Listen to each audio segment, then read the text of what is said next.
بسم الله الرحمن الرحيم. الحمد لله والصلاة والسلام على سيدنا رسول الله وعلى آله وأصحابه ومن والاه، أما بعد. أعوذ بالله من الشيطان الرجيم. بسم الله الرحمن الرحيم. وضرب الله مثلا قرية كانت آمنة مطمئنة يأتيها رزقها من كل مكان فكفرت بأنعم الله فأذاقها الله لباس الجوع والخوف بما كانوا يصنعون.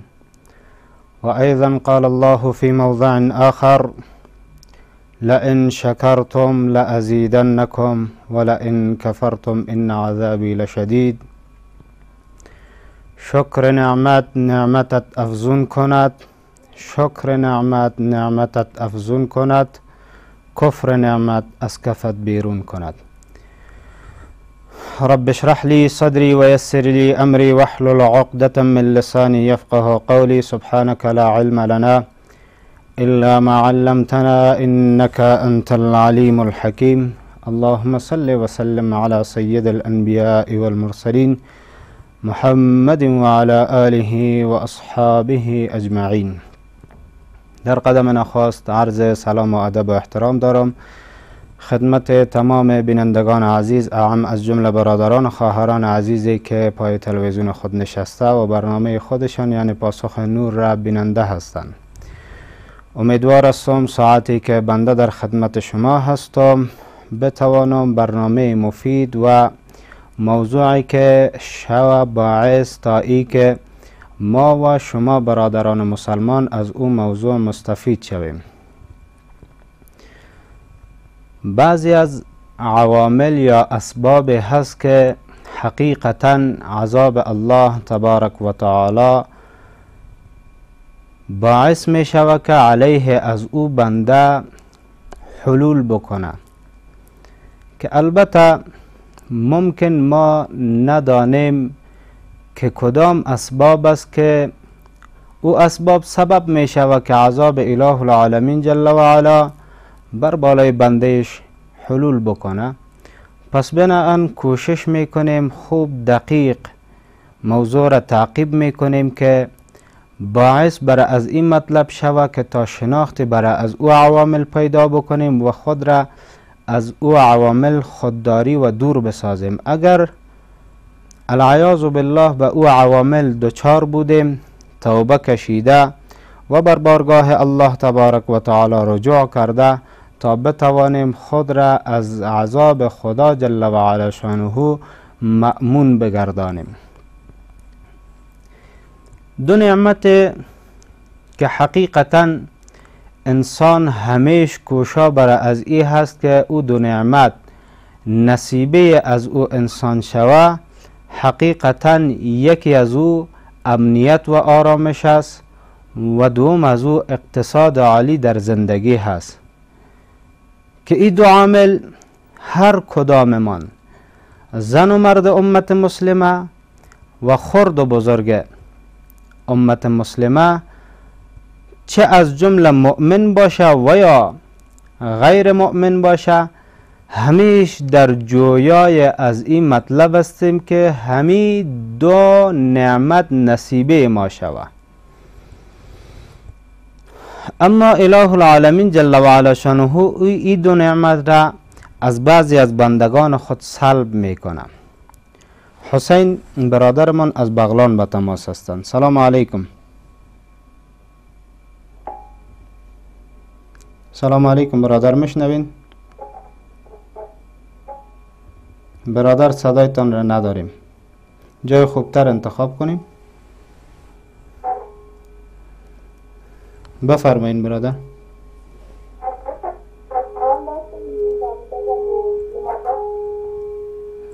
بفرمایین سوالتان. خواهر حسین خواهرمان هستند.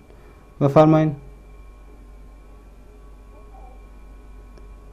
صدایتان را نداریم خواهر، جایتان را کمی تغییر بدین.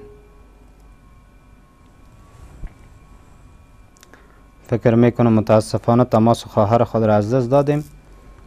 زمانی که تماس میگیریم کوشش بکنیم موقعیت خوب را انتخاب بکنیم تا نشود که تزلزل در موقعیت و صدا رفت آمد باعث بر از این شود که ما از او سوالهای شما بینصیب بمانیم و بینندگان عزیزی که ضرورت بر از ای دارند تا مشکل داشته باشند حل شود، از او مشکلاتشان نشود که بینصیب بمانند از حل ساختن از او مشکل خود. بنان او دو نعمتی که انسان ضرورت داره، یکی آرامش و امنیت در زندگی هست و دوم فراخی در مال و اموال زندگی خود. حقیقتا اگر این دو نعمت از یک انسان سلب شود، دیگر او انسان در زندگی خود آرامش نمی داشته باشه و زندگی از او انسان برش هیچ مفهومی نداره. اگر انسان در زندگی خود آرامش از نگاه امنیت نداشته باشه، اگر استراحت می باشه در حالت استراحت می کنه که در حال ترس و بیم و وحشت است که خوابش هم برش لذت نداره. اگر حالت بیداری و به بیرون رفت و آمد داره، به همراه بندگان خدا جل و علا سر و کار داره، باز هم حالت وحشت و دهشت ایر پیچانده و از بیرون بودنشان لذت نمیبرند. دوباره حسین خواهرمان از بغلان به تماس هستند. سلام علیکم. علیکم السلام خواهر، بفرمایید سوالتان.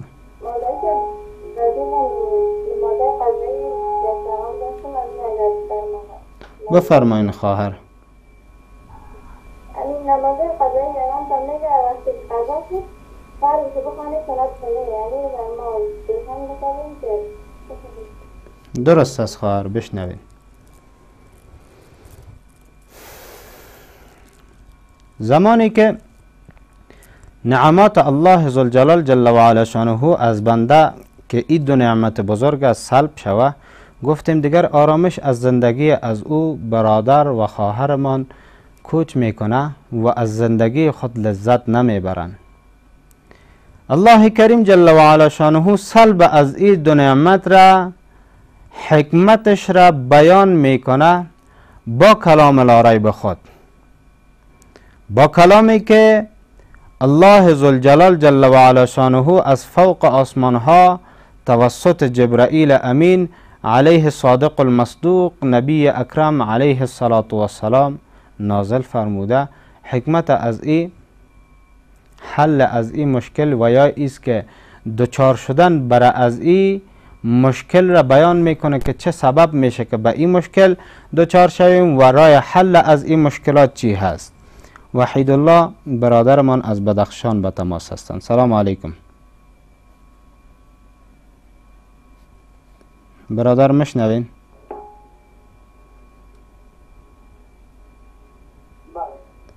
سلام علیکم برادر، بفرمایید سوالتان را. علیکم سلام و رحمت الله. بفرمایید برادر. شما خوب است؟ سلامت باشین برادر عزیز. خیر باشین نابانم. بفرمایید برادر سوالتان را.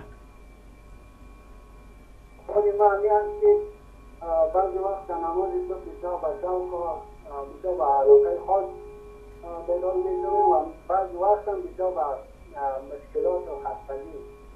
یعنی دلیل این ما نمیفهم که چی از مولانا شد. درست است برادر عزیز، انشاءالله بشنوین از طریق تلویزیون.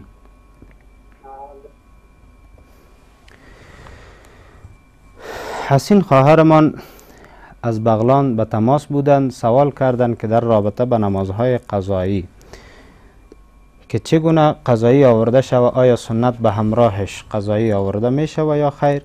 خواهر عزیز، اول خو مؤمن مسلمان یا مؤمنه کوشش بکنه که نمازهایش قضا نشود. الله کریم جل و علا شانه در کلام لا ریب خود مهربانی میکنه، فویل للمصلین، و یا هلاکت باد از برای نمازخوانان.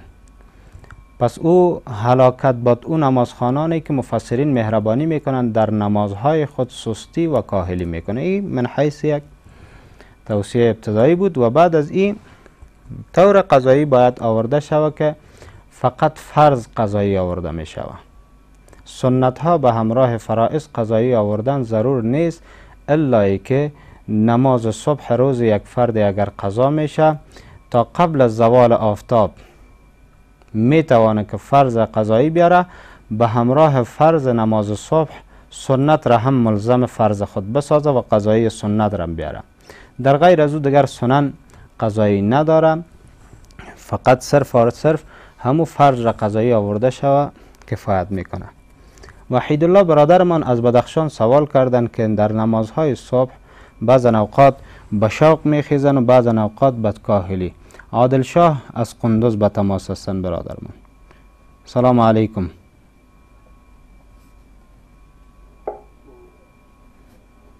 برادر صدای ما رو داریم؟ بفرمایید.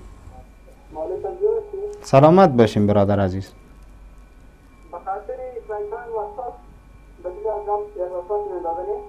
به خاطر چی برادر؟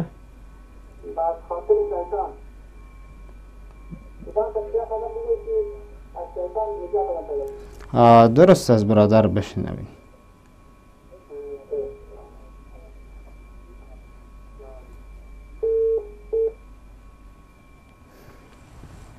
وحید الله برادرمان سوال کرده بودند که بعضی اوقات در نمازهای صبح به شوق میخیزند، بعضی اوقات کاهلی و تنبلی باعث برای از این میشه که نمازشان ازشان قضا شود. برادر عزیز، میتوانیم بر خود مفکوره پیدا کنیم. هر عملی که میکنیم از روی یک مفکوره و عقیده ما انجام میدیم. وقتی که از روی عقیده باشه، پس هیچگاه در هیچ عمل من سستی به وجود نمیآید. طور مثال، یک مثال ظاهری و بیرونی بگم. اگر یک کسی بر من شخصا بگوید که بر تو 1,00,000 افغانی میتم، صبح ساعت 2 بجه صبح از خوابت بخیز، تو بیا به طور مثال 1 کیلومتر راه حتی پای پیاده هم اگر شده، بیا که من 1,00,000 افغانی را بر تو ما صبح بتم. اگر دائمی وقتا نستی گرفته فبها، اگر نتوانستی ما امو پیسر از تو سوخته است. طور مثال بخشش میته یا هر طور مختلفی که برای فرد میده. پس من چی کار میکنم؟ سر شب که استراحت میشم تلفن خود را سرزنگ میمانم اگر داشته باشم. اگر نداشته باشم 1-2 نفر از اهل فامیل خود را میگم که شما به هر شکلی که شده است مرا باید که ساعت 2 بجه شب از خواب بیدار بکنین. اگر به این طرز نشده بود، دیدیم که شاید اهل فامیل ما هم در خواب بمانند، خودمان اگر شده باشه شب تا 2 بجه شب بیدار می باشیم تا ای که نشوه که همین فایده از پیش ما سقوط بکنه. این موضوع فایده ایش است، طور مثال بیان کردیم. یا ایست که اگر ما یک عذابی را بر شما بگویم یا یک کسی مستند بر ما و شما بگوید که ساعت 2 بجه شب زلزله بسیار شدید صورت میگیره، ممکن هر کسی که در زیر هر سقفی بوده باشه او زلزله باعث بر از ای شوه که همین انسان را به هلاکت بکشانه.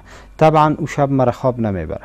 اگر خواب ببره کوشش میکنم که به وقت ساعت خود را تنظیم بکنم که قبل از ساعت 2 از خانه بیرون باشم. پس این یک مفکوره هست که میشه پیدا بر ما که باعث میشه ما از خواب خود بیدار شویم. زمانی که ما استراحت میشیم 2 مورد را مد نظر بگیریم به خاطر برخیستن بر ادای فرمان خدا جل و علا شانه که نماز است. آیا ما از عذاب خدا جل و علا شانه مأمون هستیم که استراحت بکنیم در خواب خود، یا ایست که ما کدام ورق و تکت از رحمت خدا در بهشت بر ما پیشا پیش داده شده است که ما راحتا استراحت شویم، یا در آینده کدام عذاب بر تارک نماز وجود داره و یا خیر که اگر داره پس چگونه ما و شما را میشه که خواب ببره و استراحت باشیم. پس بر خود مفکوره پیدا کنیم، به همون شوق و رغبتی که همیش میخیزیم اصحاب خود کوشش بکنیم که به همون شوق و رغبت هر روز خود را از خواب بیدار شویم. حتی نشده باشه باید بر خود یک جریمه را تعیین بکنیم. اگر طور مثال ما امروز از خواب خود نخستم به منظور ادای نماز صبح، طور مثال اینی جریمه را سر خودم باشه که ما باید بپردازم، یا مالی باشه یا هر شکل از اشکال مختلفی که باشه، یک جریمه بر خود باید ما بپردازم که از این سستی و کاهلی و تنبلی وجود ما مرفوع بگرده از وجود ما. پس انشاءالله از این سستی های بعضا از روزها نجات پیدا میکنیم. عادل شاه برادر ما از کندوز به تماس بودن، سوال کردن که راه حل از برای نجات از وساوس شیاطین.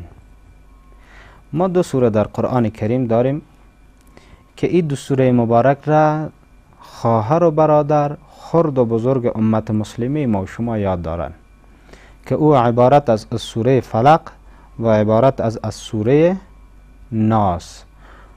بسم الله الرحمن الرحیم. قل اعوذ برب الفلق من شر ما خلق و من شر غاسق اذا وقب و من شر النفاثات في العقد و من شر حاسد اذا حسد.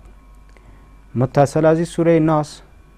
قل اعوذ برب الناس ملك الناس اله الناس من شر الوسواس الخناس الذي يوسوس في صدور الناس من الجنة والناس. این 2 سوره مبارک را کوشش بکنیم، اگر می توانیم متواتراً خوانده و علیه خود شف کنیم، ورنه در غیر از او هر بعد از نماز بر خود الزامی این سوره مبارک را خوانده و به این شکل به دستان خود شف کرده و با وجود خود ای را لمس بکنیم. و نبی علیه السلام از تمام وسایش، از جنیات، انسانها، از سحر و جادو و تمام امراض ظاهری و باطنی، این 2 سوره مبارک را من حیث سورت الشفا برای امت خود بیان فرموده. کوشش بکنیم این 2 سوره مبارک را همیشه الزامی علیه خود قرائت کرده و ای را بر بالای جان خود شف و کف بکنیم. انشاءالله مؤثر واقع میشه و از گزند شیاطین جنی و انسی در امان میمانیم. الله کریم جل و علا شانه فرمود که وضرب الله مثلا قرية كانت آمنة مطمئنة. مثال میزنه یا مثال زد الله تبارک و تعالی، مثال قریه‌ای که او قریه، یعنی مثال قریه نه بلکه مفسرین مهربانی میکنه اهل از او قریه، كانت آمنة مطمئنة، بودن در امن و در اطمینان زندگی بسر می بردن. یأتیها رزقها رغدا من کل مکان، میامد برای از اهل از این قریه رزقشان به خوشگواری از هر اطراف و اکناف. عبدالله برادرمان از کابل به تماس هستند. سلام علیکم. بفرمایید برادر. سلامت باشین برادر عزیز. سلام علیکم برای شما. سوال ما اول نیست که کسی که مسافر باشه نماز فرض خود قصر بکن، سنت و واجب و جماع و یا را چه قسم باید؟ یک. دو، کسی که اقامت نماز برای امام میده دقیقه باشه و این کسایی که استاده جور هستند دیگه باشند، آیا برای جایز است که دستی صفایی بگوید و کسی دیگر اجازه نده که با استاده باشند؟ اینی موضوع را مرسید بسیار تشکر. یک کدی بسیار را نمایتان این سلامت باشین برادر عزیز. بشنوین انشاءالله برای شما جواب گفته میشه. عبدالله برادرمان از کابل به تماس بودن، سوال کردن مسافر نمازهای فرض خود را خود قصر میاره. طور مثال 4 رکعتی است نمازها، به 2 رکعت تبدیل میشه نمازهایشان، اونم به فرمان الله تبارک و تعالی هست. سنت ها اگر وقت داشت، مسافرین دوستا رفقایشان عجله نداشتن، امنیت در راه وجود داشت، وقت و زمان کافی داشتن برای ادای نماز نافله یا سنتی، مشکل نداره، میتوانه که سنت های خود را ادا بکنه. در غیر از او الزامی از سر از اینها مرفوع است، میتوانند که امو 2 رکعت نماز خود را خوانده و حرکت به طرف سفری که دارن. نماز جمعه من حیث الوجوب بر بالای مسافر نیست، اما اگر برادرمان مسافر است نماز را میخوانه میره پشت امام نماز جمعه اقتدا میکنه، نمازش درست است، هیچ کدام مشکلی برای از این برادرمان پیدا نمیشه و در ادای نماز جمعهش. سوال دوم برادرمان این بود که یک کسی مریض است نشسته نماز بته، این کسانانی که پشت سر استاد هستند آیا نمازشان پشت سر از اینها میشه یا نه؟ بالکل میشه برادر. در واقعه مریضی رسول خدا علیه السلام ما مستند از فعل نبی علیه السلام داریم که زمانی که اواخر عمر نبی علیه السلام بوده، مبارک علیه السلام با آنچنان مریضی مبارک دچار بودند که از حجره مبارک زیر دو شانه های مبارک صحابه ها داخل شدند و مبارک علیه السلام خود به حالت نشسته پیش نماز شد و اصحاب رسول خدا صلی الله علیه و سلم در عقب به پشت رسول خدا صلی الله علیه و سلم اقتدا خود کردند. پس هیچ کدام مشکلی نداره. اما اگر یک کار صورت بگیره، ما و شما ای را واقف هستیم برای از این مسئله که قیام نسبت به قعده اجر و پاداش بیشتر را داره. اگر در بین از این نمازخوانها از او فردی که پیش نماز میشه در حالت نشسته عالمتر وجود داشت یا حداقل همسویهش وجود داشت که می توانست به حالت استاده در حالت کمال علم خود نماز پیش شود، پس ای اگر پیش شود فبها، ولی در غیر از او کدام مشکلی بر نمازخوانها ایجاد نمیشه. خب یک شرط داره که در از اون حالت نشسته خود امام باید رکوع و سجده خود را بتانه در حالت سجده بکنه، نه با اشاره نماز بخونه. اگر با او حد و اندازه باز اگر مریض بود که با اشاره نماز میخوان، کوشش نکنه که پیش نماز شو، بلکه نمیتوانه پیش نماز شو، یک کسی دیگه باید پیش نماز از او مردم مسلمان باشه. ولی به تنهایی نشستن مانع از برای امامت فرد نمیشود. اله العالمین جل و علا شانه مثال قریه رزد که در نعمت خدا، دو نعمت خدا جل و علا شانه، اینها زندگی خود را به سر می بردن. یکی نعمت امنیت، دومم نعمت فراخی در مال. الله تعالی فرمود که یأتیها رزقها رغدا من کل مکان، از هر اطراف و اکناف زمین رزقشان برشان حواله بود. الله کریم جل و علا شانه برشان رزق نصیب می گردانید. این قوم قبل چی کار انجام دادن؟ فکفرت بانعام الله، پس ایشان کفرانگی کردن به نعمتهای خدا جل و علا شانه. وقتی که کفرانگی نعمت خدا جل و علا شانه صورت گرفت، فاذاقها الله لباس الجوع والخوف بما كانوا يصنعون. این آیه مبارکه را هیچ وقت فراموش نکنیم. الله کریم فرمود پس به توسط کفرانگی نعمت از ایشان الله کریم جل و علا شانه فاذاقها الله، پس چشانید ایشان را لباس الجوع والخوف بما كانوا يصنعون، لباس ترس و لباس گرسنگی را بر بالایشان پوشانید. بما كانوا يصنعون، به توسط از اونه که اینها صنع و عملی که انجام دادن. نکات ظریفی را خوب دقیق متوجه شویم.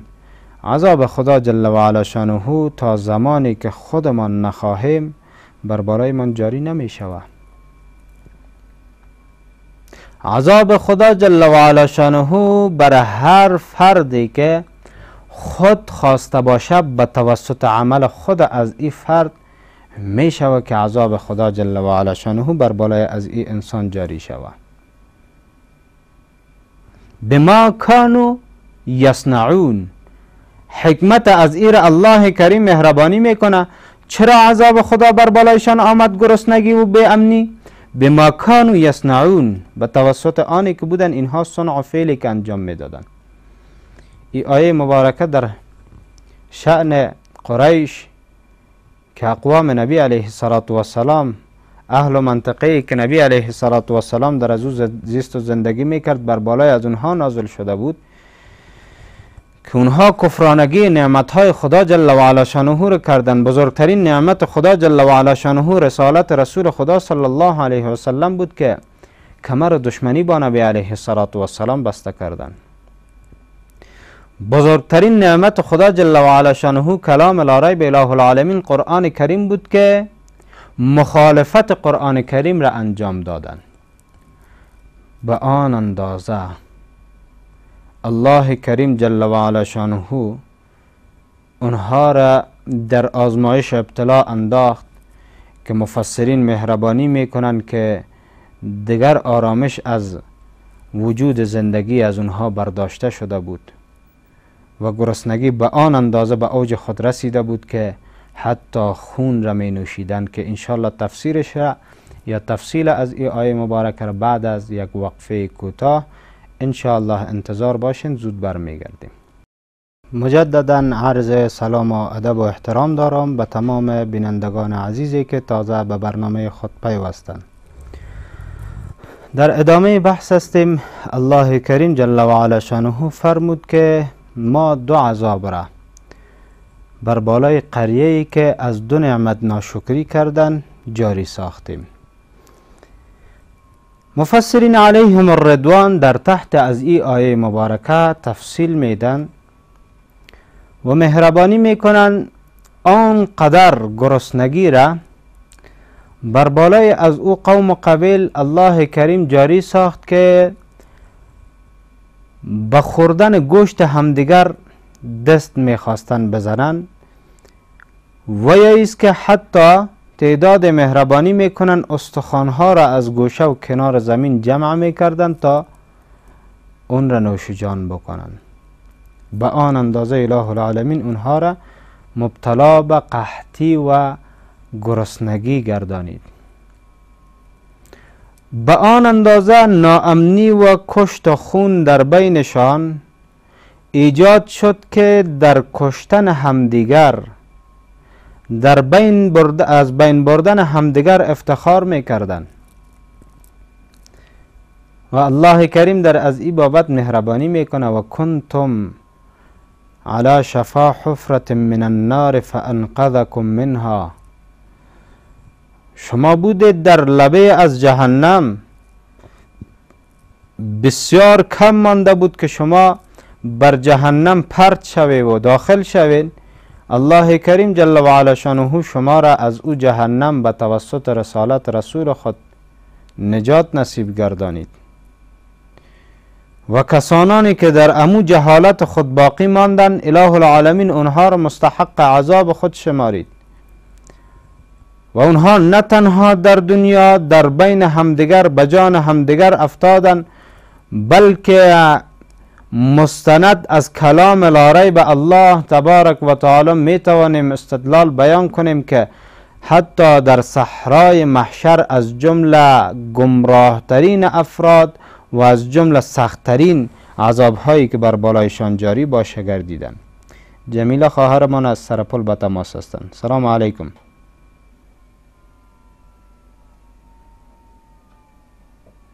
خواهر میشنوین؟ متاسفانه که تماس خواهر از دست دادیم.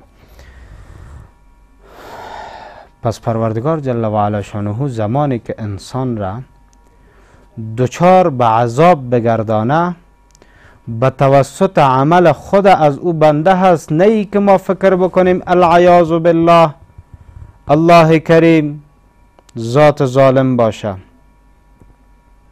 در حکایت بنی اسرائیل الله تبارک و تعالی در کلام لا ریب خود بیان میکنه که فردی بود صاحب مال و دنیا، زمانی که فرد فوت میکنه با وجودی که خود صاحب صدقه صاحب انفاق کسی بود که از نگاه اخلاق بشریت را نصیبه بود، لیکن بر از خدا جل و علا شانه دو فرزند ناباب نصیب گردانیده بود. وقتی که پدرشان فوت میکنه در زمان حاصلات از ای باغ ای بچه ها فکر میکنن که چی کار انجام بدیم که تا فقران نیاین حق خود را نگیرن. به پیش خود سوچ و فکر میکنن، نظر میسنجن، دسیسه جور میکنن که در زمان ما و شما باید در باغ خود داخل شویم که هنوز هوا تاریک باشه، تا نشوه که روشنی هوا باعث بر چشمدید مردم شویم و بیاین هجوم بیارند و مال و حقی که خدا برشان تعیین کرده است او حق را از ما بگیرن. زمانی که حرکت میکنن الله کریم جل و علا شانه اونها را بزرگ امتحان میکنه. تمنا خواهرمان از کابل به تماس هستند. سلام علیکم. علیکم السلام خواهر، بفرمایید. سوال دارم. یک سوال نیست که وقتی که آدم به سفر میره که نماز بخوانم سورت بخوانم به خاطر سفر که سفر برای مستقبل پیش نره و یک سوال دیگه نیست که در شخصم با آدم درد میده که من سوال دومتان خواهر عزیز تکرار کنین، کمی بلندتر.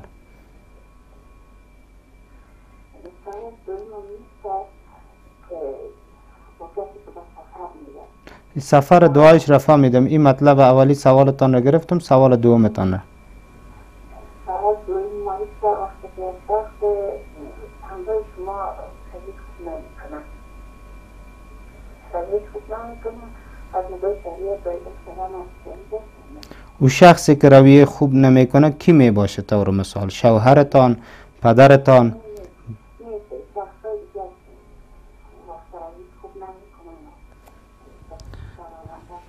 شخصایی که رویه خوب به همراه شما ندارن، نامحرم هستن، از اجانب هستن.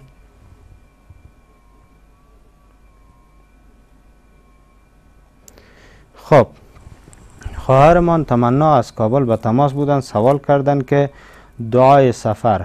بسم الله الرحمن الرحیم. خدا کنه که ایره حفظ کرده بتانیم ما و شما. سبحان الذی سخر لنا هذا و ما كنا له بمقرنین و انا الی ربنا لمنقلبون.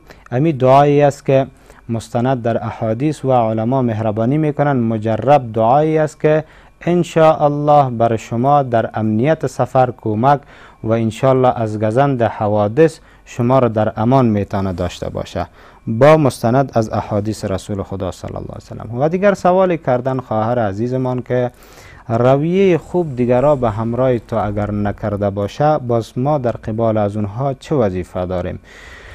بستگی به افراد مقابل داره خواهر عزیز. اگر او فرد مقابل پدر ما هست که حقدار ما هست، مادرمان هست که حقدار ما هست، یا از جمله افراد ذی حق بر بالای ماست، اجداد، بابا است، بیبی هست، یا کسانانی که هست به طور مثال کاکا هست، برادر کلان هست، ماما هست، خاله هست، عمه هست، اگر اینها بر امرای ما رویه خوب هم نمی کنه، ما و شما مأمور بر ازی هستیم که به همراه از اونها رویه خوب داشته باشیم و کاری کنیم که قطع صله رحمی با وجود نبیه. اگر اونها بر ما بدی بکنن، ما هم در مقابلشان بدی بکنیم. همین است که تار دوستی و رفاقت و امو پدری و فرزندی و امو حق و حقوق از بین سکلیده میشه و امو حرمت به زیر پاه افتیده میشه، دیگر هیچ وقت عزت از دست رفته پس دوباره به وجود نمیه. اگر او فردی که هست مساوی هست به همراه ما، طور مثال ذی حق نیست لیکن در حقوق مساوی و برابر هستند به همراه ما. یک من موضوع حق شوهر، یا اگر شوهر ما به همراه ما رویه خوب نمیکنه، اون مسئله جداگانه هست که بارها بیان شده. کوشش بکنیم رویه خوب ما داشته باشیم تا اینکه او باعث شود که اونها هم رویه خوب را بکنن. اگر گفتیم اگر این دست مردم از جمله افرادی هستند که مساوی و برابر هستند، ذوی الحقوق به همراه ما و شما، دوست هستند، رفیق ما هستند، خواهرخوانده شما به طور مثال اگر باشند، باز هم به همراهشان احسان کردن، اگرچه خوبی نمی کنن، به همراهشان احسان و خوبی کردن از جمله مستحبات است، از جمله حقوقشان نیست که فرض و واجب باشه، بلکه از جمله مستحبات است. کلام الله تبارک و تعالی بر از این ناطق است که در مقابل بدی نیکی کردن کار سخت است. همو مطلب عارف بزرگ هم هست که در مقابل نیکی نیکی کردن کار آسان است. اگر مردی احسن الی من اسا، اگر مرد هستیم جوان مرد هستیم نیکی کنیم بر کسی که بر ما بدی میکنه، انشاءالله نتایج خوب داره. اگر او فردی که به همراه ما بدی میکنه رویه بدی میکنه از قشر سوم هستند که از ما کرده رتبهشان بالا پایان هست، یعنی ما بر بالای از اونها حق داریم. باز هم از نیکی خود ما صرف نظر نکنیم. چرا از نیکی خود صرف نظر نکنیم؟ تا ای که نشود ترک شفقت به وجود بیاید. نبی علیه السلام فرمود از جمله ما نیست کسی که بر بالای خردان امت ما اگر شفقت نداشته باشه، و از جمله ما نیست او افرادی که خرد هستند به بزرگاش احترام نداشته باشند. پس ما کوشش میکنیم اگر کلان هستیم خرد شاید به او اندازه مفکوره برش نباشه که احترام ما را بتوانه کرده یا احترام ما را بکنه، پس ما من حیث از ای که بزرگ هستیم شفقت بر بالایش بکنیم تا ای که همین کار ما از اجر خالی نمانه. محمد نعیم برادر ما کابل به تماس هستند. سلام علیکم برادر، مشنوین؟ سلام علیکم و رحمت الله. بفرمایید برادر.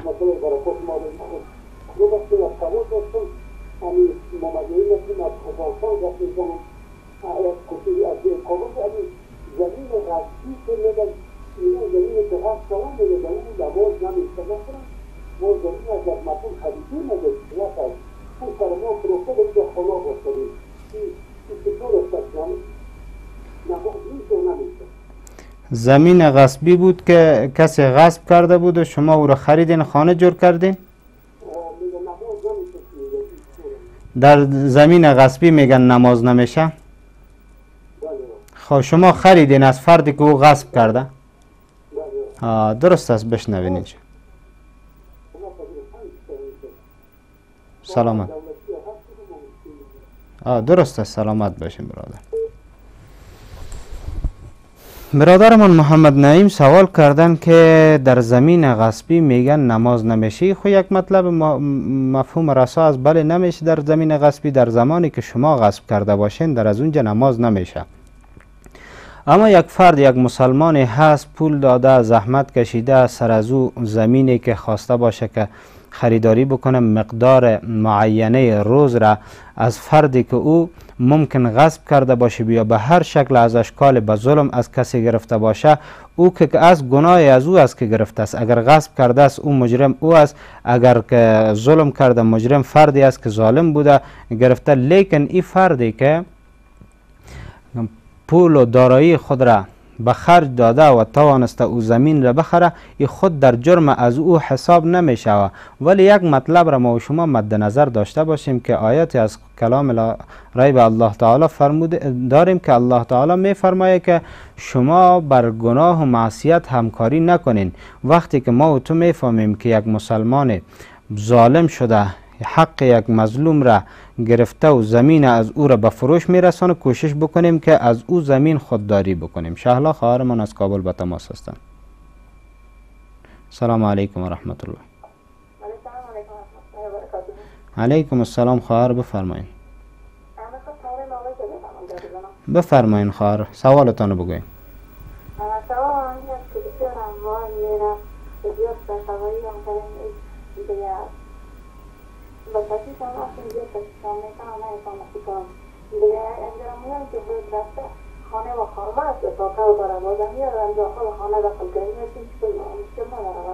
موی هایتان میره؟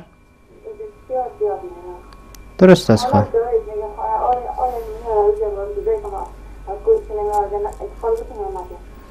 شما پیش دکتر مراجعه کردین خواهر؟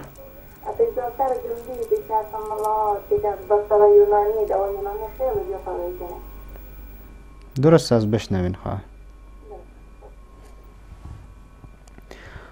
در تکمیل سازی سوال برادرمون محمد نعیم گفته شود که اگر ما و شما بسنجیم ممکن در عظیمی شهری که زندگی میکنیم بسا از جاهای بودن که اصل و اساسش از مربوطه به دولت بوده، ولیکن بعضی از غاصبین بودن که اونها را غصب کردن. ولی الله تعالی ما و شما را از تمام مشکلات، از تمام ظلم و ستم دور بگردانه. کوشش بکنیم در جاهای زمین بخریم که حداقل روح و وجدان و امو حالت بدنی و باطنی خودمان حداقل پیش وجدانمان کم نبوده باشه. خواهرمان شهلا گفتن که موی ما زیاد میره، کوشش بکنیم که از طریق دکتر امی تداوی رو پیش ببریم، ولی در غیر از او بعضی از مطالب یا آیات داریم ما و شما که ما پیشتر همو دو سوره مبارکه را که تعلیم دادیم که سوره ناس و سوره فلق هست، به تمام امراض ظاهری و باطنی انسان او سوره های مبارک شفا هست. می توانیم از آیات کلام الله مجید خودمان گرفته بر دست خود شف کرده و به موهایتان بکشین، انشاءالله الله تعالی شفا نصیب میکنه. و در ضمن یکی از جمله رفع مشکلات و مریضی ها صدقه دادن است. در احادیث ما داریم کسی که کدام بلای، کدام مشکل، کدام مریضی بر بالایش آمده باشه می توانه به توسط صدقه او بلا را از سر خود مرفوع بگردانه. به نص حدیث رسول خدا علیه السلام، نبی علیه السلام مهربانی کرد: الصدقه تدفع غضب الرب، صدقه دفع میکنه غضب پروردگار جل و علا شانه را. به اندازه وسع و توان بشر به بارگاه الله تعالی خاص محضن لله صدقه را به فقرا بیرون بکنین و انشاءالله امین می شود که به منظور رفع از این مشکل شما کارساز شوند. و همچنان دیگر تأثیری که به خاطر مرض و جور شدن مرض داره دعا هست. یکی خودتان اکثر دعا بکنین، از درگاه الله تعالی شفاعت طلب باشین و بندگانی که اونا مستضعفین هستند، ضعفا هستند، ایتام و کسانانی هستند که بی سرپرست هستند، یعنی دل شکسته دارن، کوشش بکنین از اونها طلب دعا بکنین که خدا جل و علا شانه این مریضی شما را شفا نصیب کنه. خب در ادامه بحثمان که دو عامل بود که سبب نعمت از جمله از نعمتهای خدا جل و علا شانه بود و دو عمل سبب از بین رفتن از این دو نعمت خدا جل و علا شانه می شد که کفرانگی نعمتهای خدا جل و علا شانه سبب می شد تا این دو نعمت از ما گرفته شود. الله کریم جل و علا شانه در کلام لا ریب خود در دیگر جای مهربانی میکنه: و اذ تأذن ربکم لئن شکرتم لازیدنکم ولئن کفرتم ان عذابی لشدید.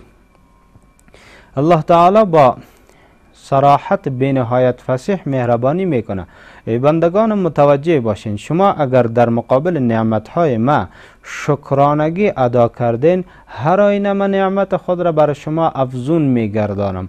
اگر شما کفرانگی نعمتهای ما را کشیدین، هر آینه بدانین که ما عذاب ما بینهایت سخت است.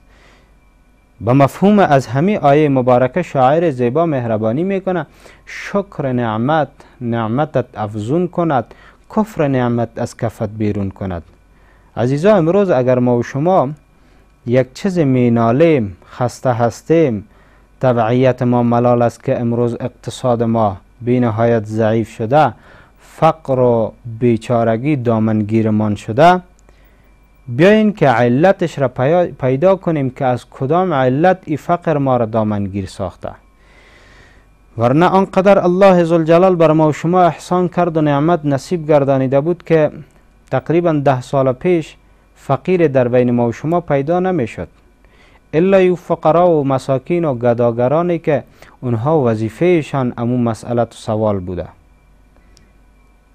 که به همون راه کوشش میکردن پول و درآمد پیدا بکنن.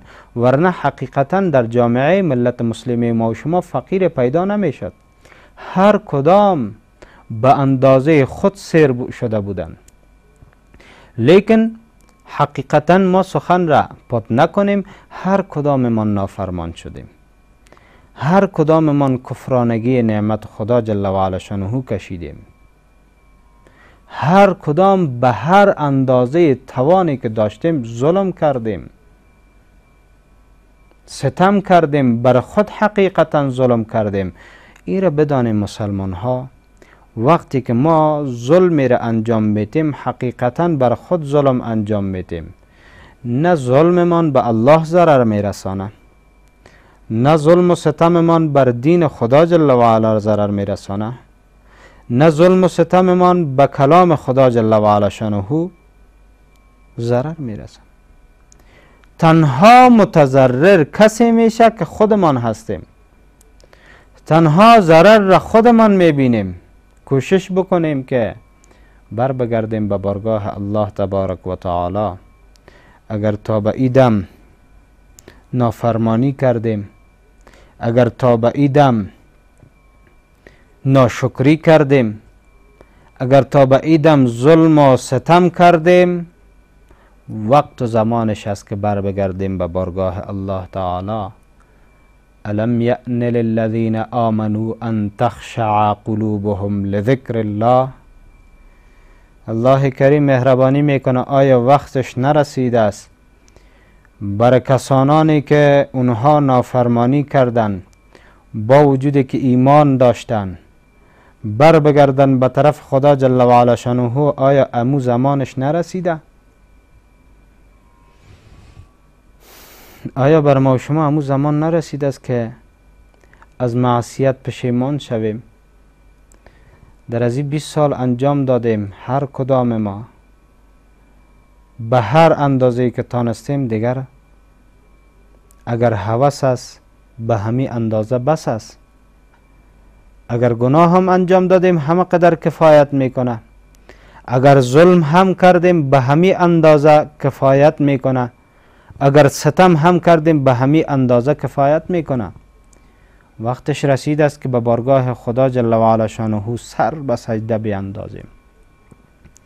اگر مشکل داری برادر عزیز، خواهر گرامی، نصف شب بخی در دل شب، فرزندت خواب باشه، شوهرت خواب باشه، همسرت خواب باشه، پدر و مادرت خواب باشه، برخیز برو از جای نرم و گرمت برخیز، برو وضو بگی، بیا قیام طولانی انجام بده، سر به سجده بنداز، در حالت سجده بعد بارگاه الله تعالی اشک بریزان، بگو خدایا بس از همه قدر نافرمانی که کرده بودم بس است.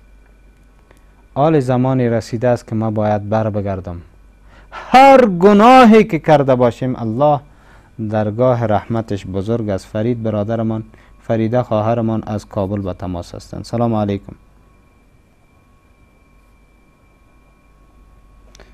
صدای ما رو دارین خواهر؟ تماس خواهر از دست دادیم متاسفانه. هر چه قدری که گناه ما به هر اندازه بزرگی که باشه بازم ما خالق بزرگتری را داریم. قل یا عبادی الذین اسرفوا علی انفسهم لا تقنطوا من رحمت الله ان الله یغفر الذنوب جمیعا. بگو بر بندگان ما، الله کریم دستور میده بر نبی خود، بگو بر بندگانم. کدام بندگان خدا؟ آیا آدمای نیک، صلحا، مصلحین؟ بر از ها بگو؟ نه خیر، بر از اینا نگو، یا خودشان صالح و نیک هستن.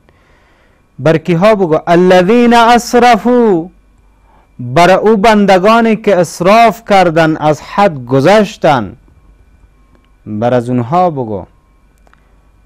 چی بگو؟ لا تقنطوا من رحمت الله، از رحمت خدا ناامید نباشین. چی اندازه گناه کردی؟ دزدی کردی، العیاذ بالله شراب خوردی، العیاذ بالله غیبت کردی، تهمت زدی، سود خوردی، چی اندازه گناه بزرگ کردی؟ آیا گناهت به اندازه هست که رحمت الله تعالی را پوشش بده و رحمت خدا شامل حالت نشه؟ کلا و حاشا. الله تعالی به خاطر جمیع موتو مسلمان مهربانی کرد. ان الله یغفر الذنوب جمیعا. خود ذنوب صیغه جمع است، لیکن جمیعا را الله تعالی به منظور تأکید مهربانی میکنه. هر آینه الله تبارک و تعالی یغفر الذنوب جمیعا، بخشش میکنه، تمام گناهانت را بخشش میکنه. اما این به شرطی است که ما به زبان نبیاییم، ما به دل به پیش پروردگار خود را پیش بکنیم. ما تنها